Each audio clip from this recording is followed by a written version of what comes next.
Hey everyone, and welcome to a brand new video. Tonight we have all 5 parts of a story by the name of I Keep Seeing Myself Around Town. I would like to give a huge thank you to the author of this story for allowing me to narrate it for all of you. It's not too often that we find a single story that goes over an hour, but we have one tonight. If you all enjoy it, please be sure to drop a like rating. Let's see if we can reach just 1,000 likes on this one. It's always very much appreciated. Subscribing if you are new is also very much appreciated, as I do post content just like this all of the time. Sit back, do whatever it is that you do to relax, enjoy the story with no mid-roll ads, except for the ad break after this intro. There will not be any more after that one. And as always, I hope you all have a great night. I have a good memory. I don't mean that to boast. It's just meant for context, because context matters a lot here, and I need you to understand that what I'm about to describe is not some sleep deprivation BS or anything like that. I have always had a good memory. I have always remembered faces, names, hyper-specific conversations, or even how the lights came in through a window in my attic at noon 6 years ago, which I have no reason to remember. But I do anyway. My girlfriend finds it charming and calls it my party trick. My boss always found it creepy, but I've never really thought much about it either way. It got sharper about 2 months ago. I'm not sure how else to describe it. Something like sharper, or cleaner, or more tuned in, I guess you could say.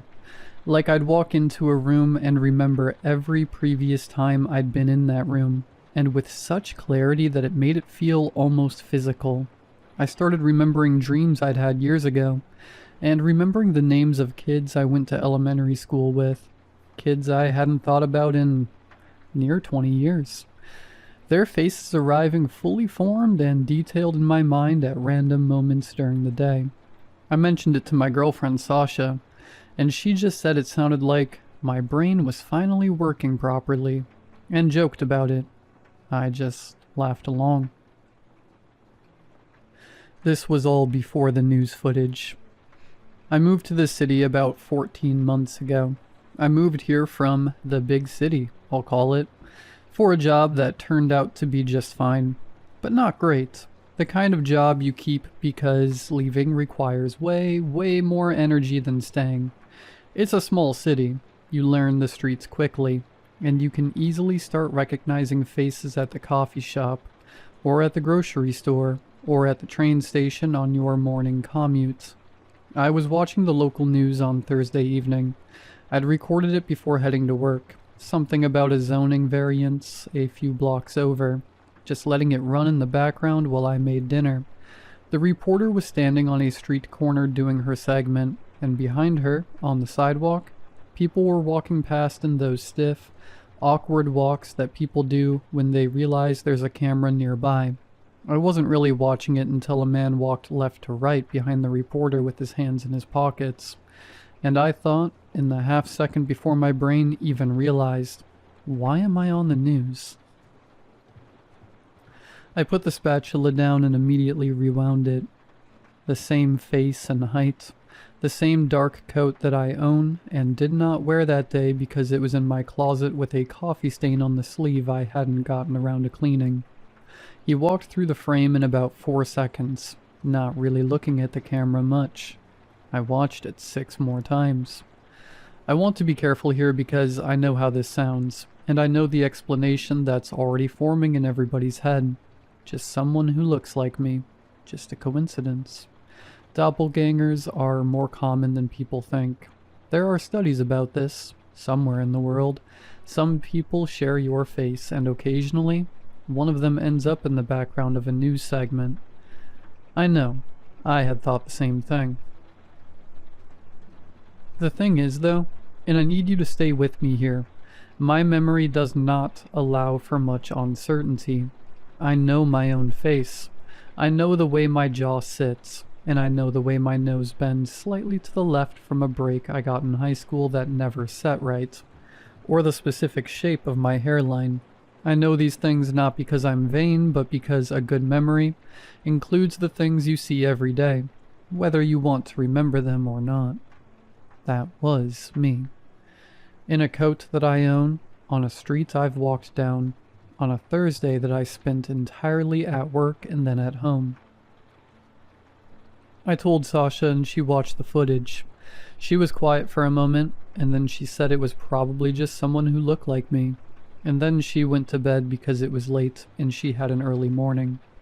I stayed up until nearly 2 replaying it. Here is the thing about a sharp memory that I'm only now beginning to understand. Most people, when they see something disturbing, at least have the mercy of imprecision. The details eventually soften and the memory becomes impressionistic. They remember that they saw something strange, but they don't remember every frame of it in perfect fidelity. And that softening is what allows them to eventually decide they imagined it, or exaggerated it, or simply let it recede. I don't get that luxury. I watched that footage 17 times before I turned off the TV. I have not watched it for 6 weeks, and I remember it as clearly as if I'm watching it right now. The grain of the footage, the color of his coat, my coat, the angle of his head, the way he walks. And here's the part I keep coming back to, the part I couldn't articulate until I'd replayed it in my memory enough times to isolate it. The way he walks is not right. Like, it's close. It's very close. But there's just something in the movement that's slightly off in a way that I can't fully name. Like someone who has studied how I walk, and gotten 95% of the way there. I'm posting this because I need it out of my head, and living somewhere else for a while. I've been sitting on it for 6 weeks, trying to talk myself out of it. And I can't, because my memory will not let me be imprecise about what I saw. And what I saw was my own face on a street I walk down regularly, in a coat I own on a day I was somewhere else entirely. Something else happened this morning that I thought I could ignore but couldn't. And I think I need to write that down too. I'll put it in the next update. Actually, wait. I'll tell you the morning thing now, because if I don't, I'll just keep turning it over, and it'll eat me alive. I was at the coffee shop 2 blocks from my apartment. I ordered my coffee and moved to the end of the counter to wait, and looked out the window. He was standing on the opposite sidewalk. Just standing there, with his hands in his pockets, looking at the coffee shop, at the window, at me. He was wearing the coat, and I could see from across the street, even through the glass, that the sleeve was clean. I left my coffee on the counter and forced open the door. By the time I got across the street, he was gone, and the sidewalk was empty in both directions. I stood there for a while, then I went back inside and got my coffee because I didn't know what else to do. I've been going back and forth about whether or not to post this update because I know how the first part read, and I know what direction people's minds went, and I'm aware that this part is going to push those people further in the same direction, and I genuinely can't do anything about that. So, here's what's been happening. The memory thing has gotten worse, or more. I genuinely don't know which word fits anymore. It started at just sharpness, as I described before. It felt sort of like a superpower at first, you know? Like my brain had finally shifted into a higher gear and just stayed there. Now it's something else. It started bringing in things I have no business remembering. Yesterday I was walking to work, and I passed the laundromat on the corner of my block, which I've walked past maybe 300 times without a second thought, and I got hit with a memory of what that corner looked like before the laundromat was there. Just a concrete lot, a chain link fence, and a hand-painted sign that said, "Parking, $2." I've never seen that before. I moved here 14 months ago, and the laundromat has been there for at least a decade, from what I was told. I googled it when I got to work, found a local neighborhood blog post from 2013, complaining about the new laundromat being built there, and mourning the loss of the parking. When I went to the images, the parking lot looked exactly the way I remembered it. I don't know what to do with that. The worst one was the carnival. There was a flyer stapled to the telephone pole on my walk home, around 2 weeks ago. It was sun-bleached and half-peeled, the kind of thing you'd walk past 100 times without registering. I registered it, and to be honest, I don't know why. I stopped and looked at it, and it was just a standard traveling carnival advertisement, faded enough that most of the text was gone. Just an illustration of a big top tent and some block lettering that said, "Marvel at the Impossible," and a date that had already passed by several months ago. And then I was somewhere else, almost like a daydream. Or, I guess, a more accurate way to describe it would be like a door opening. I was in a crowd, pressed in close, and the air smelled like sawdust and something sweeter underneath it that I couldn't place. And everyone around me was pushing forward towards something I couldn't yet see, and there was a man's voice carrying over all of it, loud and very theatrical, saying, "Ladies and gentlemen, I present to you our savior." And the crowd surged, and I surged with it because I was in it. I was part of it. I wanted to see, and then I saw. A cage that was no bigger than 4 feet by 4 feet. There was a man inside it. I remember, in painstaking detail, just how thin he was, with a crown of thorns at his scalp, and dried blood along his jaw, his chest struggling. He looked at me with recognition. I came back to the telephone pole with my hand pressed flat against it, and a woman asking me if I was okay, and I said, "Yes, I think so." And she walked away looking unconvinced, but I can't blame her. I don't think I even convinced myself. I stood there for a while. The flyer said the carnival had moved on. I don't know where it goes next. Sasha noticed something was off earlier tonight and asked me about it. I tried to explain the laundromat thing, and she looked at me the way people look at someone when they're deciding whether to be concerned or dismissive, and she ultimately landed on dismissive, which was probably the right call for her own peace of mind, and so I didn't tell her about the other stuff. About him. He was outside our building when I got off work. I came out around 7:45, and he was across the street, which I'm noticing is becoming a pattern. Him, across the street, in the coat, hands in his pockets, watching the building. He wasn't really looking at me specifically when I came out. He was looking at the building like he was trying to memorize it. When my door opened, he turned and we made actual eye contact for the first time. I've been trying to figure out how to describe that moment accurately without it sounding like I'm writing a horror story, and the best I can manage is this. It didn't feel threatening. It felt like running into someone you knew a long time ago, in a place you didn't expect to see them. The recognition felt mutual. I could tell from across the street that he recognized me the same way I recognized him, which should have been obvious given what he looks like. But the specific quality of it was different from what I expected. He didn't look surprised. He honestly looked like he'd been waiting for me to notice. I crossed the street. I know. But I was already moving before I finished the thought, and I think part of me needed to close the distance more than I needed to be sensible about it. He didn't run this time, thankfully. He stayed where he was and let me come to him. Up close, the wrongness I noticed in the news footage was more pronounced. His face is my face. The jaw, the nose, the hairline, all of it matching in a way that goes past coincidence into something I can't name. But his eyes were wrong. Just the quality of them, the way they moved. He said something before I could say anything.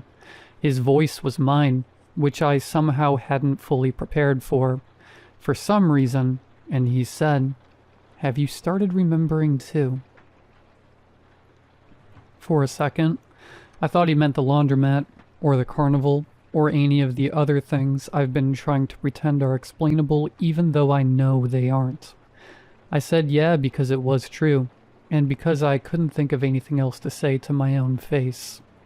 He looked at me for a second like he was trying to figure something out, or like I'd done something he wasn't expecting. Okay, he said. And just that. We stood there for what felt like a lot longer than I'm sure it was. At some point I noticed the tree on the corner and the way I could see every single leaf on it individually, each one separate and distinct from the ones around it. I could see every vein and every color variation, each one its own specific thing, rather than just a part of a tree. I don't know how long I stood there doing that. I've never been able to do that before. How long have you lived here? He said, pulling me back. 14 months. He nodded slowly, and something in his expression shifted, but I couldn't read it. What's your name? I said, even though I already knew. I just needed to hear him say it anyway. Ren, he said. Yeah, I said. He looked down at the sidewalk and then back up at me, and I could tell he was deciding something. The laundromat corner, he said. You remember what was there before? It wasn't a question. It was a parking lot, I said, with a chain link fence and a hand-painted sign.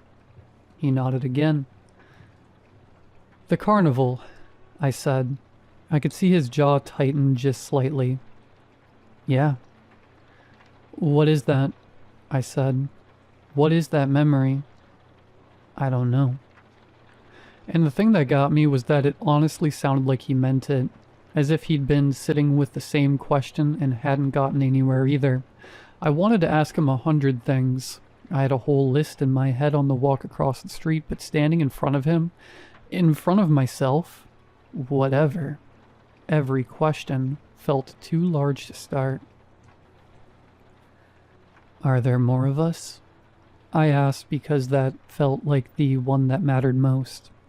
He looked at me for a moment, then his eyes moved past my shoulder. I turned around. Across the street, maybe 40 yards down, a man was standing completely still under a streetlight that kept flickering on and off like it couldn't commit.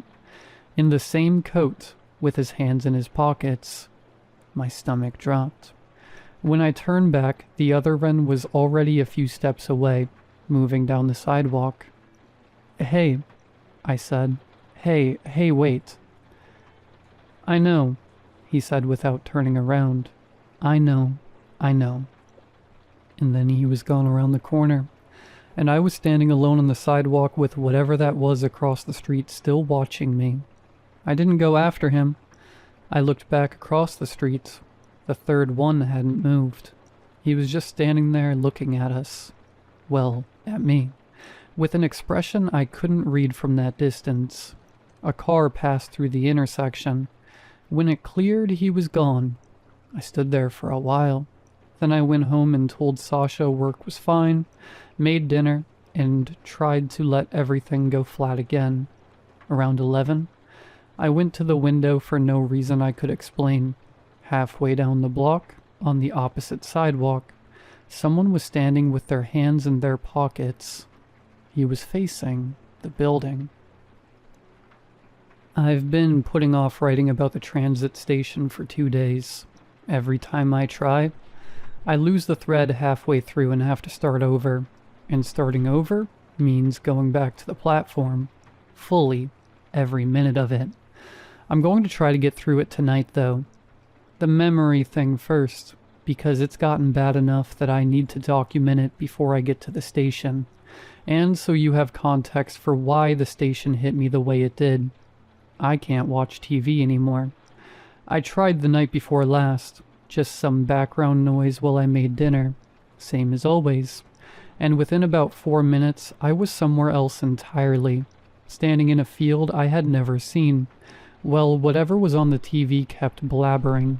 When I came back, I had a pan on the stove going dry, and Sasha was in the doorway asking me something I didn't catch.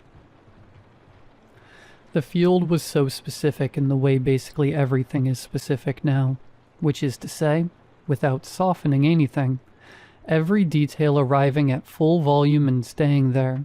There was red clay and scrubby grass, a creek running along the south edge of it, and a stand of pecan trees big enough that you could tell they'd been there a long time, their canopies wide enough to block the sky underneath them.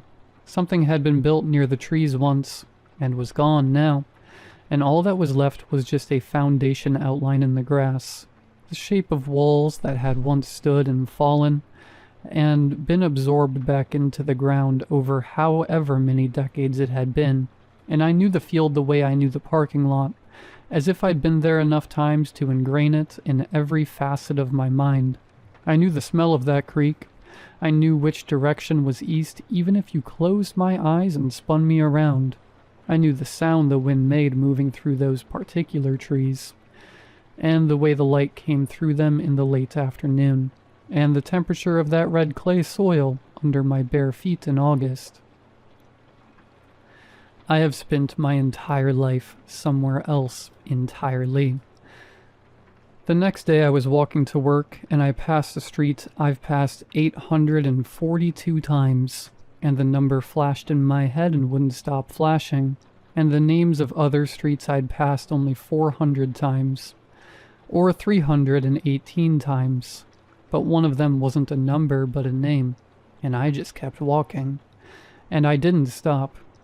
But I stood in the elevator at work for an extra 30 seconds after the doors opened, because I needed a minute to figure out what had just happened, and also because I was starting to understand that the name meant something to a version of me that had been somewhere I had never been, and that version was becoming harder to separate from the current one. I want to write the street name down and I'm holding off, because the memory thing has gotten to the point where I believe that I've started to understand that some of what I'm carrying doesn't belong to me, and that writing it down feels like something I can't take back, and I'm trying to be careful about what I can't take back right now. There is a thing that happens now when I look at people on the streets. I notice I can hold every face individually and completely, and not the way you notice a crowd as a crowd, but more like the way you notice a single person in that crowd you've known for years, each one distinct and unrepeatable, their specific arrangement of features arriving in full detail and staying there. A woman at the crosswalk on Tuesday with a scar above her left eyebrow, paint on her right thumb, and the way she stood with her weight on her left foot. A man waiting for the bus with 3 days of beard growing in uneven patches on his jaw, and a tear in his and a tear in his left coat pocket that he'd tried to mend with a safety pin. I remember both of them now with the same detail as I remember Sasha's face, as I remember my own face in the mirror this morning. Everyone I pass is permanently filed. I carry all of them, and I can already feel the weight of that starting to add up. Sasha asked me if I wanted to see someone, a doctor or a therapist. She was careful about which word she used. I said I was fine. She looked at me the same way she's been looking at me for about a month now, like she's doing math and not liking the outcome, and she didn't push it. I think she's starting to count the versions of this conversation we've had. Anyway, the transit station. I take the same line every morning. I have been for 14 months. It's a 22-minute ride. I've timed it, and I've done it enough times that the stations are like clockwork. I even know when to look up from my phone without checking the map. 3 Wednesdays ago, and I now remember every painstaking detail of it. I was on the train, and I looked up at the wrong station, or what I thought was the wrong station, because we were stopped somewhere I didn't recognize. The platform was concrete, old enough that the paint had been touched up in patches, several different shades of the same off-white layered over each other across decades. And there was a sign on the wall that I couldn't read from my seat because the train car was between me and it, and I could only catch the edge of one letter. The doors were open. I have no idea how long they'd been open for. Nobody got on. I looked around the car. 2 other people, both with headphones, and neither looking up. The doors closed, and we moved. I pulled up the transit map on my phone and counted stops, and I couldn't make it work. We had been moving for 4 minutes longer than the leg of the trip should have taken, and we'd stopped somewhere that wasn't on my map. And then we were moving again, and I was sitting there with my phone in my hand, trying to figure out if I'd fallen asleep or something. But I had been awake the entire ride. I know because I remember every second of it, and the memory is so clean, and clean is how I know it's real now. I got off at my usual stop, stood on the platform, and checked the map again. The stop I'd seen had no listing. The letter I'd caught on the edge of the sign, I'm holding off on writing it down, belonged to a stop that my line has never served. I went to work, I did my job, I came home. That night, I went back to the transit website and read the terms of service, which I had never done before, and I want to be clear that I'm still not entirely sure why I did it, except that something about the on-map stop had made me want to know what I'd agreed to when I started writing this system. Most of it was standard liability stuff, fare policies, and accessibility language. Section 14 was not standard. I'm still processing parts of it. So I'll just say that the piece I keep returning to described journey duration between certain stops as non-deterministic, and said the authority accepted no liability for duration discrepancies, and referenced a form I had never heard of, and could find no link to, required before travel past a certain terminal. And I read that section 19 times, and then closed the laptop and sat in the kitchen for a while. And the other thing. The other ones have been appearing more, not just at night outside the building anymore. I saw one at the grocery store yesterday, in the cereal aisle, and he saw me the same moment I saw him, and we both just stood there for a second with our carts. And then he turned and walked out of the aisle, and I let him go because there is nothing that prepares you for what to do when you see yourself in the cereal aisle.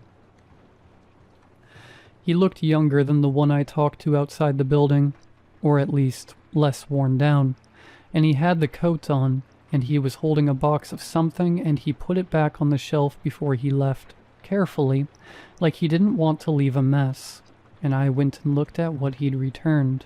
It was the same thing I was about to reach for. I'll admit, I stood in that aisle for a very long time. The worst one was on the train, the 20 days after the on-mapped stop, the night I was in the field. I got on at my usual station, and there was one already in the car, sitting in the seat I usually take, and he looked up when I got on, and something moved across his face that I'm still working out how to name. The best I can describe is that I was the last piece of something, and now the thing was whole. I sat down across from him. We stood together for 6 stops and said nothing. The car was crowded enough that nobody noticed 2 men with the same face sitting across from each other. Or, if they noticed, they assumed brothers. Or they looked away, because looking away is always easier. At the 5th stop, he stood up and leaned down and said, quietly enough that I had to lean in, "Don't get off at the unmarked stop again." Then he was gone at the 5th stop, and the doors closed, and I sat there with that. I got off at the 6th stop, which is my stop's neighbor, and I waited on the platform for the next train, and when it came I got on, and I rode it past where the unmarked stop had been, and this time the train didn't stop there, and I sat with my face against the window and watched the tunnel wall go past and tried to see anything in the dark, and I saw something. It was the shape of the platform, there and gone in under a second, and I couldn't read it, and the train kept going, and I got off at my actual stop and walked home in the rain. I looked up the history of this transit system when I got home, which took longer than it should have because there's very little of it publicly available. and what is available is mostly technical documents and route histories that don't go back very far. There's a section in the terms of service that reference something called sublayer access, and the phrase has no definition anywhere on the site or anywhere I've researched, and the form it references has no public link, and the office it says to contact has no listed phone number or address, only a name. The office of... I googled that too, and I'm going to leave it at that. I've been having trouble sleeping, and I want to document what that actually means now because it's different from normal sleeplessness in a way that took me a while to identify. The memory doesn't stop when I lie down. Every day I accumulate, and at night it arranges itself and runs completely, at the same speed as when it happened. And there is no fast forward, and there is no fog, and there is no merciful compression of one day into the feeling of a day. There is just the day. All of it. Every face I passed, and every word I heard, and every detail I absorbed without meaning to, playing back in full, and by the time I've gotten through it, the night is mostly gone, and I'm more tired than when I lay down, and the next day adds itself to everything I'm already carrying. I read once about a man who remembered everything, every moment of every day in perfect detail, which sounds like a gift until you understand that the memories didn't shrink.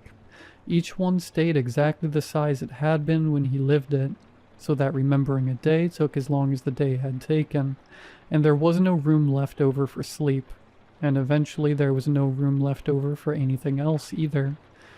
And then he died young. I think about him a lot lately. I have been carrying this city's memory for months, and I am now starting to feel the toll of it. I know it has been here since before any of us arrived. I know my memory is opening toward it, and the opening is getting wider, and the things coming through are getting older and heavier and harder to set down. And the other ones? The ones I keep seeing, the ones who are me at different distances from whatever this is. They've all been on that train. They've all passed that unmarked stop. Some of them, the ones who look the most worn, have done more than pass it, and I can see that in their eyes when I'm close enough. The specific exhaustion of someone who has been carrying more than one life's worth of memory for longer than any one person was built to carry it. I'm going to find out what's on that platform. I'm writing this down first so it exists somewhere outside my head, because the details have started blurring at the edges in a way that scares me more than anything else I've written here, and I want a record of how things look to me right now, before whatever comes next changes the shape of them. My name is Ren. I've lived in this city for 14 months. I have a good memory, but I don't think all of it is mine anymore. I think the city knew my name before I ever moved here. I've been sitting here for 40 minutes trying to figure out how to start this. That's new, by the way, the sitting and staring part. Before all of this, I could write quickly and cleanly without having to go dig for it. Now I have too much, and the problem has inverted itself, which is its own kind of hell that I'd explain if I thought I had the bandwidth. But I don't, so here's what happened. Well, hang on. I should say first that Sasha is gone. She's not dead or anything. I mean that she left, which I'll come back to, or maybe I won't, because honestly, that might be the part of all of this I'm least capable of writing right now, and I need to go through the station first, or I never will.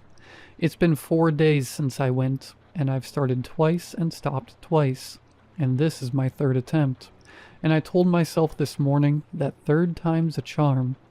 So, Thursday night. I got on the train at 11:15 at night, which is late enough that I could get a car mostly to myself, which I wanted, for reasons I only partially understood at the time and understand better now than I'd like to, and I sat in the middle of the car, not the window seat I usually take, and I kept my bag in my lap. I should describe how the memory had been in the days leading up to this. Because it's relevant, and because the only way I know how to tell this honestly is in order. It had been bad. Hell, who am I kidding? It had been worse than bad. I'd started losing the floor underneath things, if that makes sense.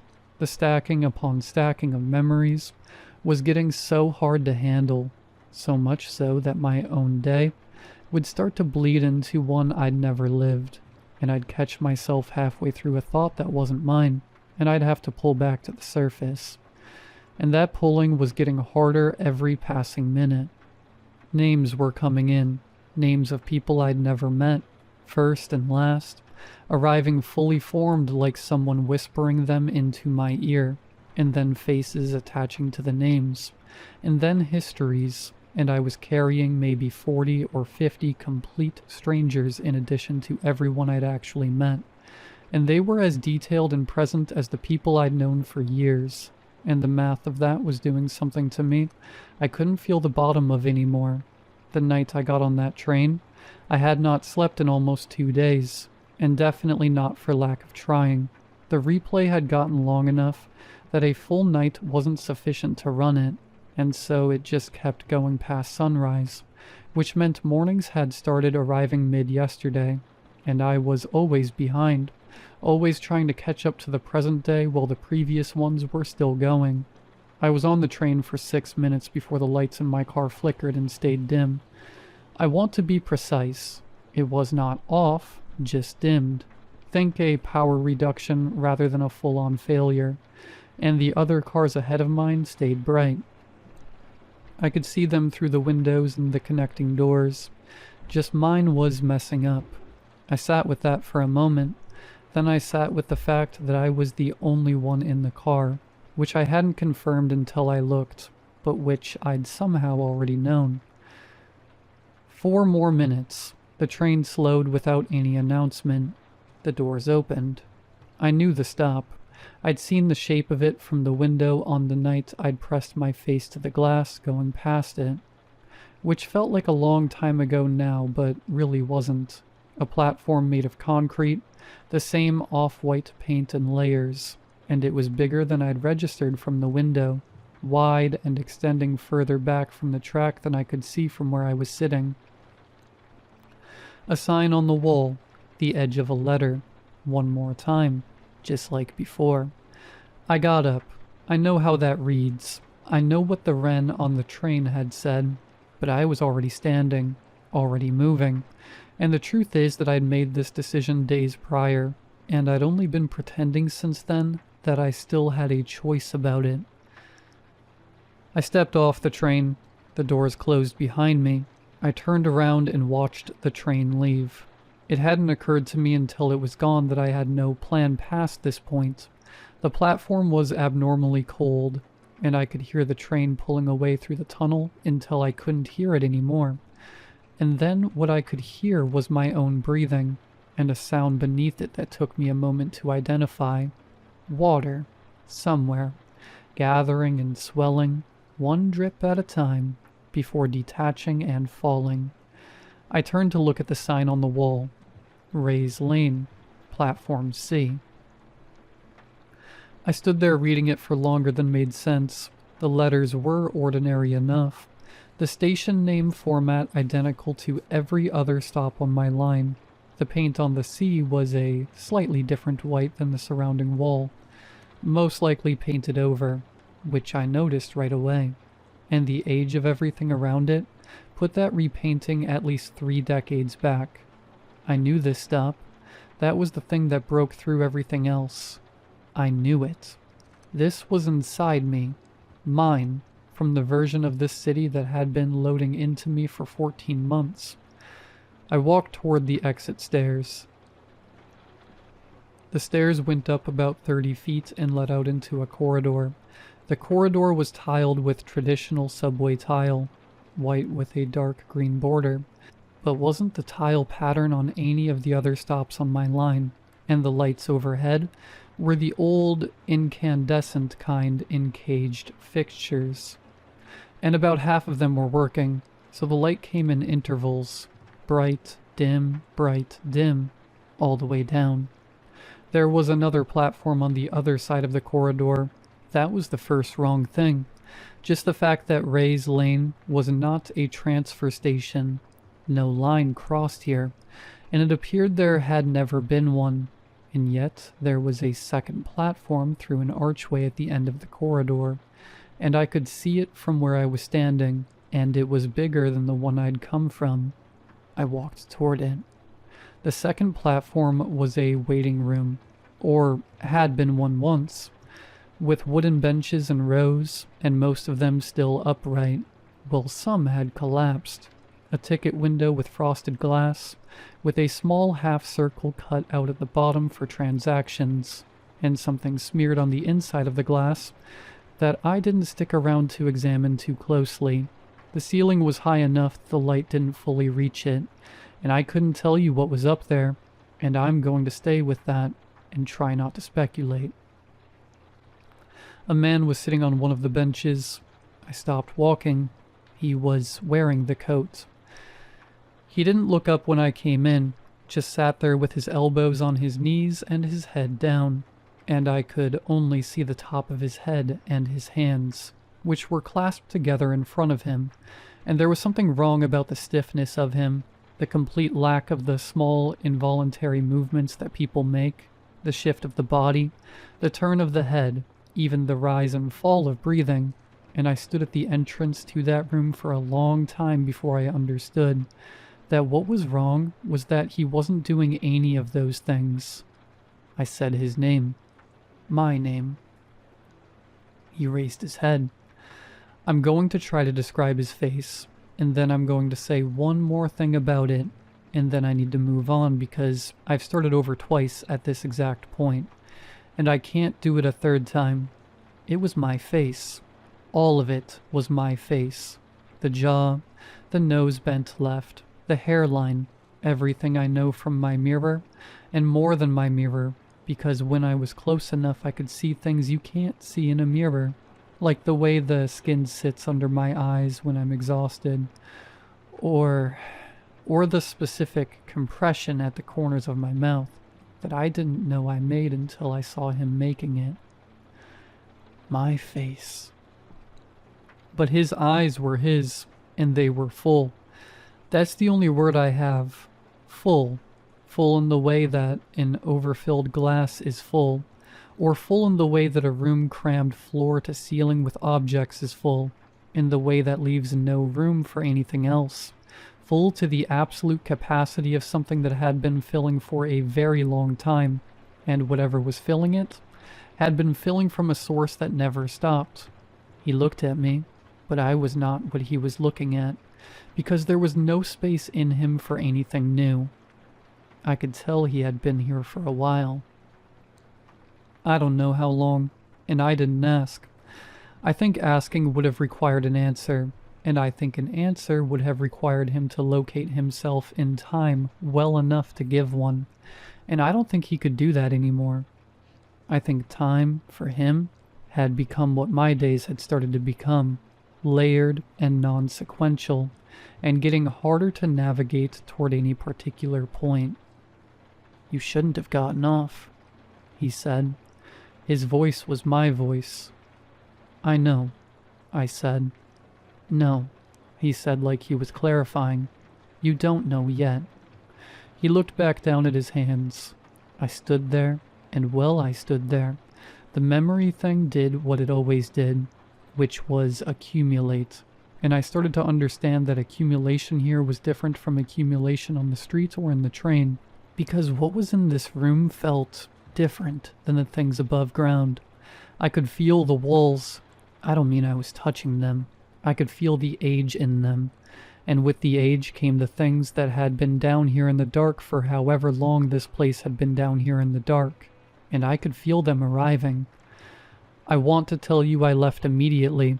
I want to tell you I turned around and walked back to Platform C, caught the next train, and came home. And that was the end of it. I was down there for 3 hours. I don't have a full accounting of all 3 hours, which is new, and which terrifies me more than I know how to say. Because in all of this, the one constant I had, The one thing I had been able to depend on was that I could remember, but I do not have a complete memory of those 3 hours. What I have is this. I sat down on one of the benches, and I don't remember deciding to do that. At some point, the other one said something to me that I couldn't fully hear, or couldn't fully understand, or both, and I want to write down what I caught of it, and at the same time I'm afraid to, because I said earlier that writing some things down feels like doing something I can't take back, and that is still true, maybe even more now than before. So I'm going to write one part of it, and the rest of it I'm going to leave where I can't examine it, because I've already been at it for 4 days, and nothing good has come from that, and the thing about a perfect memory is that you can feel the gaps in it in a way that ordinary people probably can't, which means I know the size and shape of what I'm missing, even if I can't see inside it, and the size and shape are bad enough. What I caught was, this city doesn't lose anything. That's it. That's the piece I can write down. The rest is the gap, and the gap has a specific size, which is the size of about an hour and a half. I came back to myself. Came back is the right phrase, I believe. Sitting on the bench with my hands in my lap, and the other Wren wasn't on his bench anymore. I was alone in the room. I don't know where he went. He was between me and the exit when I sat down. I checked the platform, the corridor, all the way back to platform C, and the station was empty, and I waited there on the cold concrete for another train for approximately 40 minutes by my count, and approximately 11 years by the count of whatever was in my chest. And when the train came, I got on. I got home at 2:45 in the morning. Sasha was still up. I'm not going to write about the conversation that followed because I can't hold it in the right way yet, and because she deserves better than being rendered in a horror story, which is what this has become, and the specific look on her face when I sat down across from her is not something I'm going to commit to the record unless I understand what I'm doing better than I currently do. I'll say this much. She looked at me, at my face, for a long time without speaking, and then she said she couldn't tell anymore if she was looking at me. Not in a supernatural way.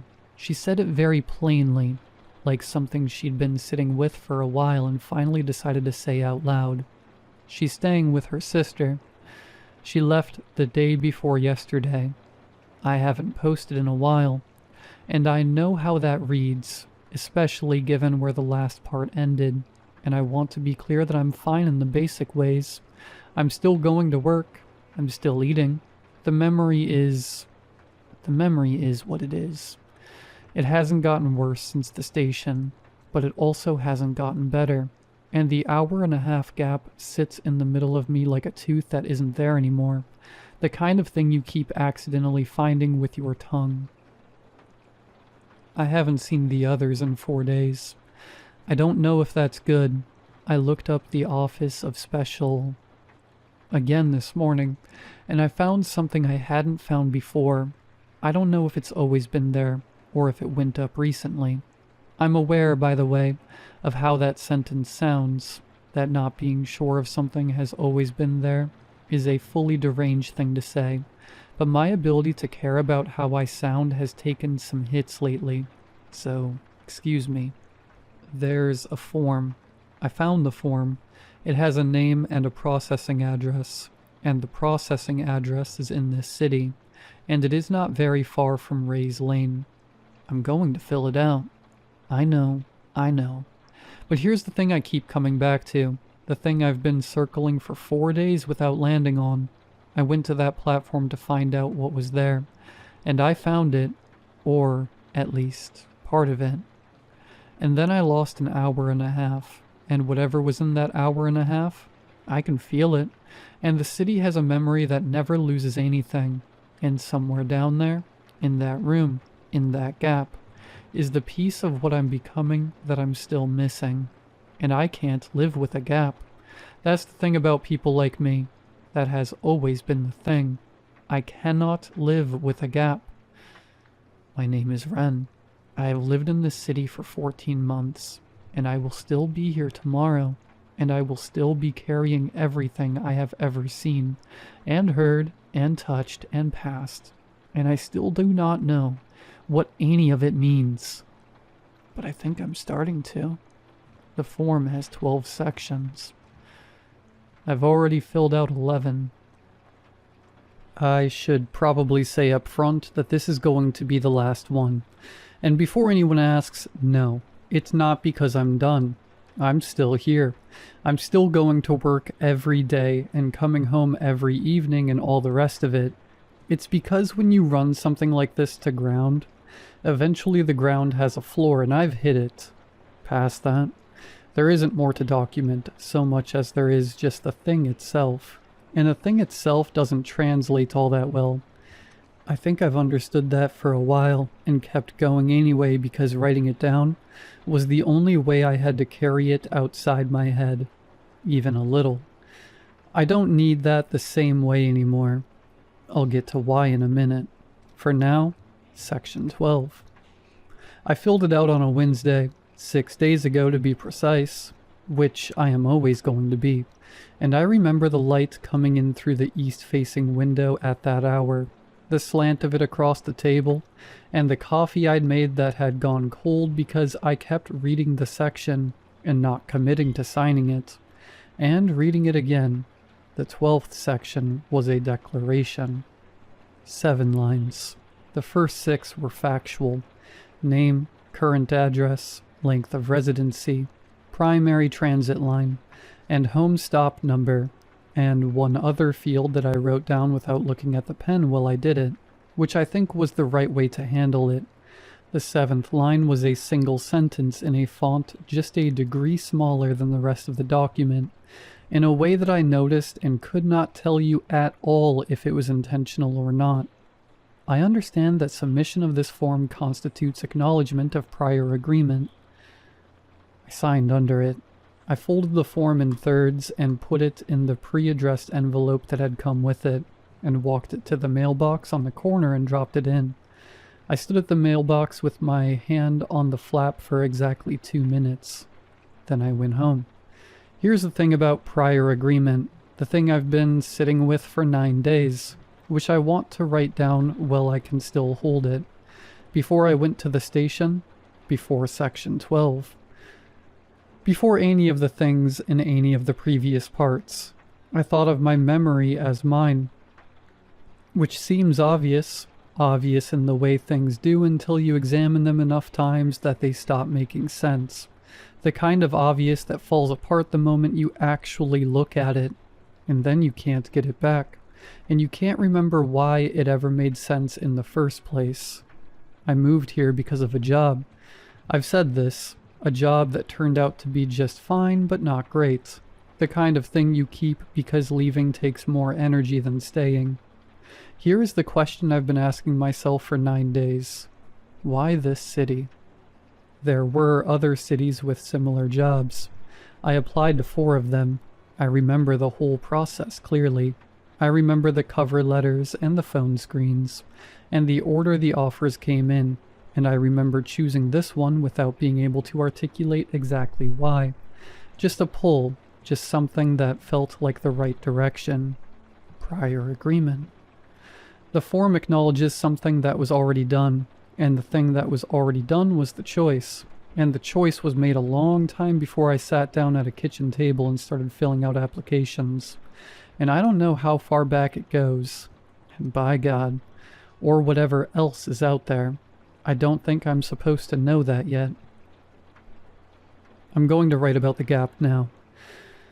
I've been working up to it since I started this 2 hours ago, and I keep sliding away from it, which is new, the sliding away from something, and I'm going to name that and keep going. The gap began to fill the afternoon I mailed the form, gradually at first, slow, then faster, then there. And you can't locate the exact moment it arrived, and by the time I went to bed that night, I had maybe half of it, and by Thursday morning, I had most of the rest. The other Wren, the one on the bench at Platform C, said more than, "This city doesn't lose anything." I'd caught one sentence of it and been holding that sentence for days, turning it over, and what I had was the end of a longer thing. The full sentence was, "This city doesn't lose anything, and you've been carrying it long enough that it's already retained you." I asked him what retained meant. He said, "You already know." He was right. I did know. I'd known for a while, carrying the knowing around in the same way I carry everything else now, not thinking about it directly, just aware of it, of everything, present and unhelpful. What followed, the piece that was in the gap, the part I've been building toward, is that he told me something about the others, the ones I'd been seeing on the street, in the cereal aisle, on the train. I've been thinking of them as warnings. But he said no. "They're you," he said. I said I knew that. "No," the same correction as before. "All of them are you, and all of them are here." It took me a while to work out what he meant by here. I'm beginning to understand. Here in the way the parking lot is here, and the field is here, and the carnival is here, the same way that this city's memory doesn't store things and set them aside.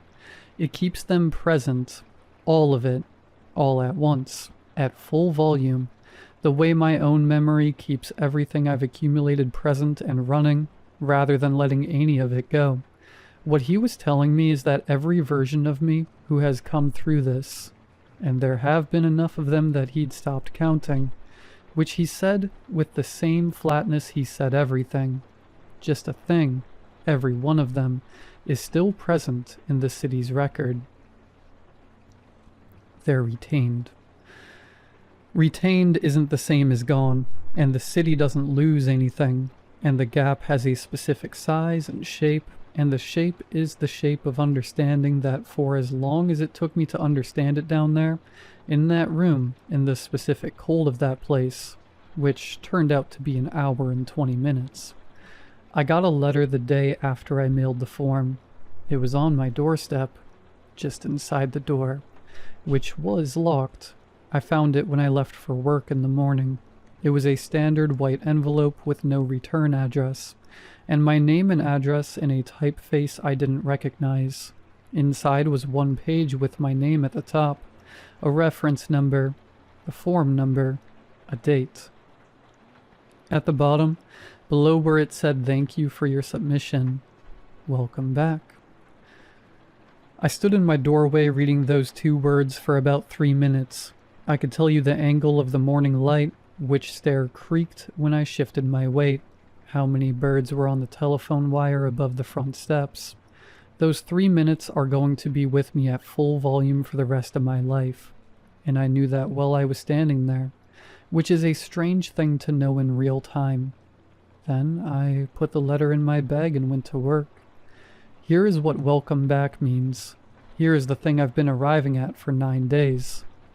I've done this before. The form has my name because my name has been on the form. The prior agreement is prior to my memory of it, prior to my memory of moving here, prior to every choice I thought I was making freely. The city knew my name before I arrived, and I arrived anyway. The memory started sharpening the moment I crossed into its limits. The platform was there. The bench in the waiting room has had other people on it. And those people had my face. I will be on that bench eventually, and the Wren who comes after me will find me there. He'll cross the street to get a better look, and I'll recognize him. I haven't seen the others in 5 days.